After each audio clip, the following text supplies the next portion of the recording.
Welcome back to Nimble Youth. I'm your host, Matt Butterman. Our experiment with live video capture continues, and you can again see for yourselves why I've been told I have a face for radio.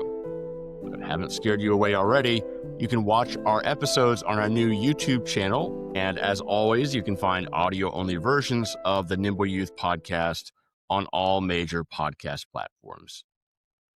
Today marks the beginning of a new series, one that feels both deeply personal and profoundly relevant. Over the next few episodes, we'll explore the lives of people who grew up with various mental health conditions, and we'll explore their struggles, their triumphs, and the important roles that family and community played in their growth and development. Today, we're talking about autism, what we understand about it, how that understanding has evolved, and how young people on the spectrum and their families can build meaningful, connected lives. In this first conversation, Dr. Gretchen Hoyle shares the story of her cousin Patrick, who was born in 1972 before autism was even a common clinical diagnosis. Patrick's life unfolded in an era when differences in communication, behavior, or learning were often misunderstood, mislabeled, or ignored. Through his story, we'll look at how far we've come and how far we still have to go. Before we begin, I want to highlight 3 powerful reasons why belonging to sympathetic communities, whether that's family, peer groups, or structured support circles, can be transformative for young people with autism. First, community provides predictability and safety. Many autistic children thrive in environments where people around them understand their needs and respect their sensory boundaries. When a child feels secure, anxiety drops, and authentic learning and connection can begin.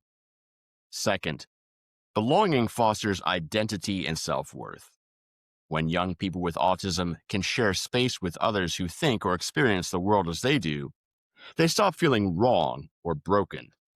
They can start seeing their differences as part of a spectrum of human variation, something to understand and celebrate, not erase.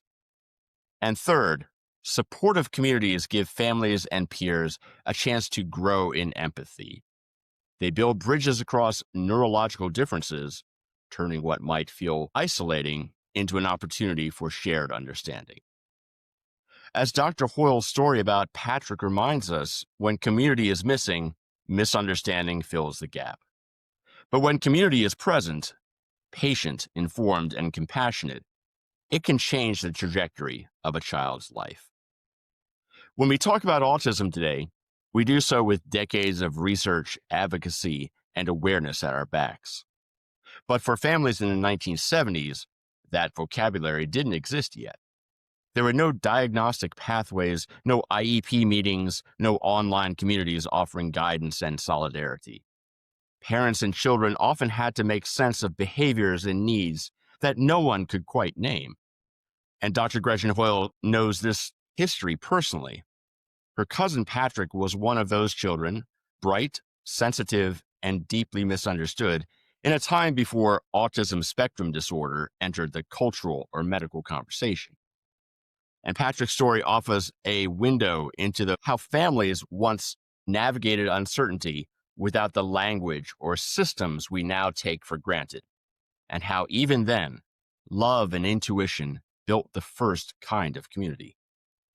So Dr. Hoyle joins us now to share Patrick's story. So I guess, Dr. Hoyle, let's start with some of the background of Patrick's life. Sure. And thanks so much for having me. This is a story that I've held close for decades, and it still shapes the work that I do every day in clinic. I grew up in a really close family. There were 9 cousins on my mother's side, including my sister and myself. And all of us were within 4 to 5 years of each other. And so we were always together. I remember growing up holidays and weekends at my grandmother's house, and summers in the backyard and in the pool. And it was really loud and chaotic and really, really fun. And so one of my cousins was named Patrick, and he was 2 years younger than me. I was the 3rd oldest in this group, and he was the 7th. So that sort of gave me like an older sister. He was a younger brother vibe, but it also sort of shows you how tight in age we were. He was only a couple of years younger, but there were so many of us all at the same age that we had a sort of built in group to play with. And so even as kids, though we knew that Patrick was different, not worse or less than anybody else, but just different. He was really, really bright. One Christmas, he got an almanac, and that became his thing. He would carry the almanac everywhere he went, and he memorized capitals of countries that most adults had never heard of. Plus, he knew their population and imports and weather patterns, and it became kind of a sort of a family game or like little parlor trick, where you just ask Patrick what's the capital of, and then some country that you heard on the news, and he would always know. This was really fun and interesting. But he had a lot of challenges as well. So we grew up in a generation where we spent, most of the time playing outside, lots of games and sports. Um, and for him, physical coordination was really hard. So group games often needed some accommodations. And so one of the things that we did back in that era, we chose up teams, you tried to make them even. And so that meant, matching up his skills with kids who are maybe a little more coordinated and a little bit better at the sport. And that tend to make it so that everybody could enjoy the activity. I remember when we were young at Easter, we'd have an Easter egg hunt in the backyard every year. And my grandmother's yard had a tree that split about 3 feet off the ground. And the Easter bunny would place in plain sight in the crook of that tree an egg. And all of us knew that that was the Patrick egg. That we weren't going to take that one because that one was for him to find. It was interesting in that like things that were hidden would have been really hard for him to find, and so we had to sort of help with that. Sometimes the older cousins would call him over to an area to get him to help us look, and he would find an egg in that setting as well. But it was interesting because like the things that were hidden or nuanced were harder for him. And that I think was true, like with social interactions as well. He was happiest when he was with us, his cousins. He told me that multiple times growing up. And again, as an adult, he was really gentle and sweet, but he was also easily frustrated at times. Had to work really hard to sort of regulate his emotions, which was a skill that he and all of us, I think, are still is a life skill to learn. And at the time, in the 1970s and early 80s, autism wasn't a widely diagnosed condition. We didn't really have the language for what we saw for him. But as I got older and then went to college and took an intro to psych class and then took some developmental psychology and then went to medical school and pediatrics residency, it became clear to me that what Patrick had was autism. Right. So I'm listening to your description of Patrick, and I'm recalling some of my own childhood experiences. I learned to read by looking at maps, and I too could tell you the capital cities of many obscure countries, like the African nation of Burundi, which is Bujumbura. I did not Google that, so you can check me on that. But I too was somewhat socially awkward as a child. But that improved when I got to college, maybe. But what are some of the things that would now lead to a diagnosis of autism versus someone who is just neurodivergent? Sure. So that is it's a soft like division between people who have a diagnosed or who qualify for a diagnosis of autism versus folks who are just what we call neurodivergent. And sometimes it depends on, who's doing the evaluation and what, how they're proceeding with that. But the core symptoms of autism, especially that, we see in clinic and that I really felt like I was seeing in real time with him as we were growing up, was some struggles with communication. And so things that were inside jokes or things that we were challenging for him. Like he was very much taking things literally. And that was, as you get a little bit older in age and you start to recognize that there's nuance in language, that was a real like challenge for him. He was a very good reader, but the nuance part of it was hard. So the communication The like social interaction was really hard. He like had some struggles with sort of recognizing what other people's like mood was at the time that they were talking to them. He had difficulty with sort of being able to fluently talk to people he didn't know very well, which is part of why, hanging with us was really, helpful for him. And, back in that time, I think kids were just often described as sort of quirky and shy or odd and in their own world. But the other, I guess, core condition too, or core symptom was this sort of idea of narrowed interest. And so that kind of was on brand for him with the almanac, but he had other things that he would get very, um, sort of deeply interested in that were not sort of, like commonly all that interesting to kids his age. And so it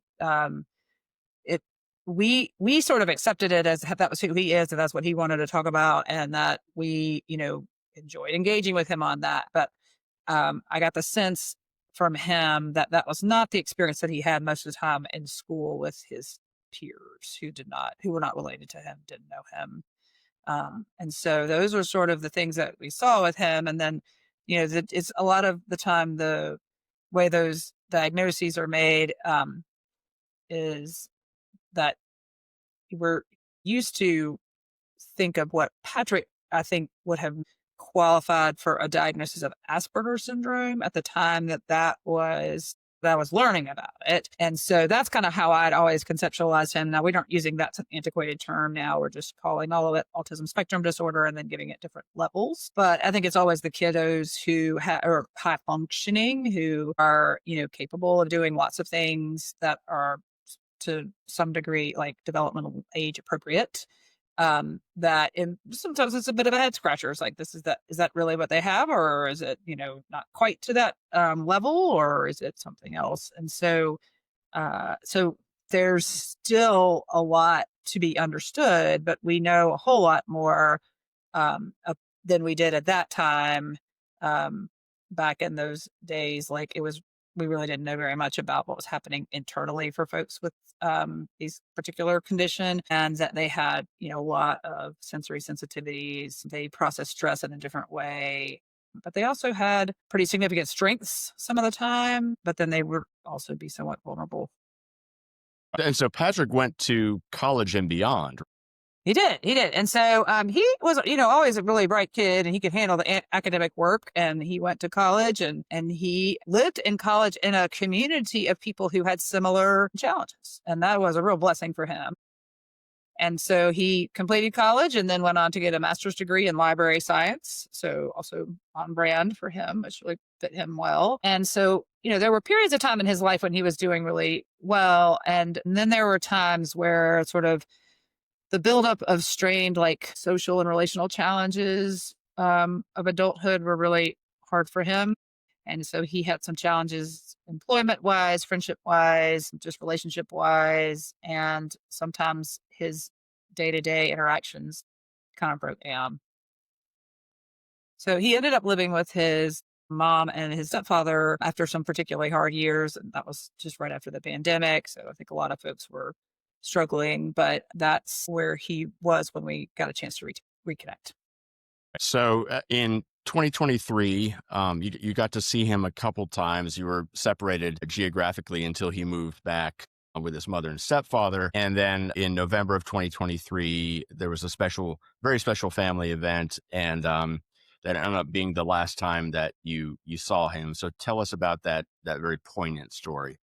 Sure. So we had actually been able to get together in August. He had invited all of us down for sort of a little reunion to the city where he was living. And that was super fun. And around that time, we were finding out about the November event. And so our family home, which was the home that our great great grandparents built in Old Salem, so in Winston-Salem, the portion of that is Old Salem, where it's a historical area. And the home that our great great grandparents had built and our grandparents had lived in was turning 250 years old. And the current owner that graciously invited us all as the descendants of the folks who had built the home to a celebration for the house, which was really fun. And so Patrick came up for the weekend and we had a great time reminiscing. and laughing and just remembering old stories. And we were really connected. And he was telling us about his new interest in birding, which was great. And he had found a community for that interest. And we were just, it felt like our childhood rhythm was all still there. And then after the event on Sunday, he headed back to the city where he was living, and he had rented a car to come to this event. And he was returning the rental car, and a family member picked him up and drove to drive him home. And on the drive home, something happened. There was an argument or altercation of some kind, and then a car crash, and Patrick was killed. And so that happened like 2 years ago this week. So it is on my mind quite a bit. Absolutely. That was a very difficult thing, certainly at the time for you to deal with. But I guess one way that you've mobilized the pain from that event is just through using your experiences with Patrick, his legacy, to influence the work that you do now, right? And so, can you talk a little bit about that connection? Sure. So absolutely. So I feel like Patrick is with me like every day in clinic. When I meet a child who's really bright but really sort of socially isolated, or when I meet a teenager who feels different and can't really tell me why, when a parent tells me, I don't know how to help my child make friends, when I see anxiety or depression that's layered on top of autistic traits, then I see him. And I remember him as someone who really craved community. He lit up when people understood him and made space for him, but he really struggled with interpersonal skills that allow you to build and maintain adult relationships.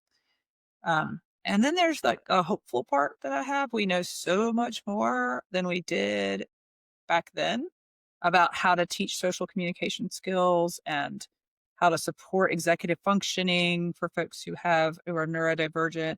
We know how to help autistic kids thrive in school and in friendships and in work and in life. But there is some tension in that. And that is that, like we talked about before, kids today tend to have fewer in-person interactions than ever. They're on screens more. They have less practice reading facial expressions, fewer organic peer moments. And that's concerning, especially for neurodivergent kids who really need the practice of face-to-face experience in order to build those pathways in their brain that help them understand those tasks. Right. Right. So, for the parents listening right now, especially those who see their child in parts of Patrick's story, there's a list of 6 things, I guess, that we've come up with, takeaways to remember as they're starting to navigate this journey. So, let's go through those. Sure. So if your child seems different socially, please feel free to explore that, and not with fear, but with curiosity and compassion. I think that there's a lot of fear built into these concerns because for such a long time we didn't really have much to offer or know what to do. But now there's just a lot that we can help with. And so I encourage folks to explore those differences and talk with your pediatrician about those and see if we need to, have more of an assessment done. Lots of things can be supported, especially the earlier we start, the better. Also, I would say, autism is not a tragedy, but isolation can be. And so with finding community and acceptance and connection, those are all really protective for folks with autism. And that experience of building community literally changes your developmental pathways, like we had talked in previous podcasts. Sometimes that community that your child has is not maybe what you were expecting or anticipating before, maybe before your child was born or as they got older. But being open to the community that fits best for your child is really important. And I encourage parents to keep that in mind. Also, I would say that neurodivergent kids often have really extraordinary strengths. And I would say that most of the people who, innovators or artists or have these really amazing ideas and creativity, they tend to look at the world in a little different way from neurotypical people. And so recognizing that it's often the neurodivergent among us that move us forward as a society. And so celebrating that, I think, is warranted and important. Um, and but it's also important to remember that while they can have a lot of strengths, they are also more vulnerable in general to things like anxiety and depression and loneliness, not just with the autism itself, but it's because the world isn't really built for the way that their brain works. And so trying to help build skills to bridge that gap is really important. Your pediatrician can help. And what we're here to do is to evaluate developmental differences, and we can support social skill building and coordinate therapy and school services and mental health care. You do not need to be trying to figure this out alone. And most importantly, just celebrate your child. Difference is not a deficiency, and connection really is everything. It really is. I think that last one is really important to remember, and it's what we'll end this episode with. So Dr. Hoyle, thank you for sharing Patrick with us today, his brilliance, his sweetness, his complexity, and his impact.